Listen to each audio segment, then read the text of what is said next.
আসলে বর্তমানে রাকসুকে সামনে রেখে যে সিচুয়েশনের তৈরি হয়েছে সেটা নিয়ে আমরা খুবই দুঃখ পাচ্ছি, কারণ আমরা কিন্তু জানি পোষ্য কোটা একটা মীমাংসিত ইস্যু ছিল এবং আমরা সকল প্রকার কোটার বিরুদ্ধে এবং এই পোষ্য কোটারও ঘোরতর বিরুদ্ধে। এবং সাথে সাথে আজকে যে অনাকাঙ্ক্ষিত ঘটনা, মানে আমাদের পিতৃতুল্য শিক্ষকদেরও যে লাঞ্ছনা করা হয়েছে, তারও কিন্তু আমরা তীব্র নিন্দা এবং প্রতিবাদ জানাচ্ছি। এবং যে সকল শিক্ষার্থীরা আমাদের পিতৃতুল্য শিক্ষকদের লাঞ্ছনা করেছে, আমরা কিন্তু তারও শাস্তির দাবি জানাই। এবং এই যে একটা ধোঁয়াশার মধ্যে দিয়ে, এরকম একটা সিচুয়েশনের মধ্য দিয়ে আগামীকাল থেকে যে ধর্মঘটের সিদ্ধান্তে টিচাররা আসলো পূর্ণ দিবস, তার মধ্যে কিন্তু স্টুডেন্টরা ক্লাসে আসবে না।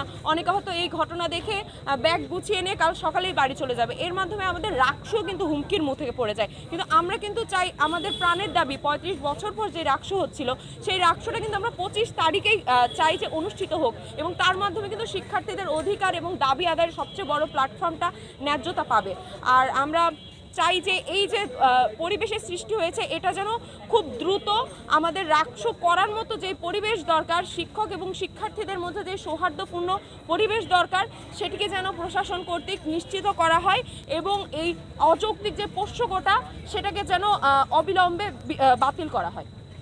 বিরাজমান অস্থিতিশীল পরিস্থিতির কারণে প্রাতিষ্ঠানিক সুবিধা নিয়ে রাজশাহী বিশ্ববিদ্যালয়ের ভর্তি কার্যক্রম আমরা স্থগিত করছি এবং বিশ্ববিদ্যালয়ের সার্বিক পরিস্থিতি আমরা আগামী রবিবার 21শে সেপ্টেম্বর জরুরি সিন্ডিকেট সভায় আলোচনা করে আমরা সিদ্ধান্তে উপনীত হব।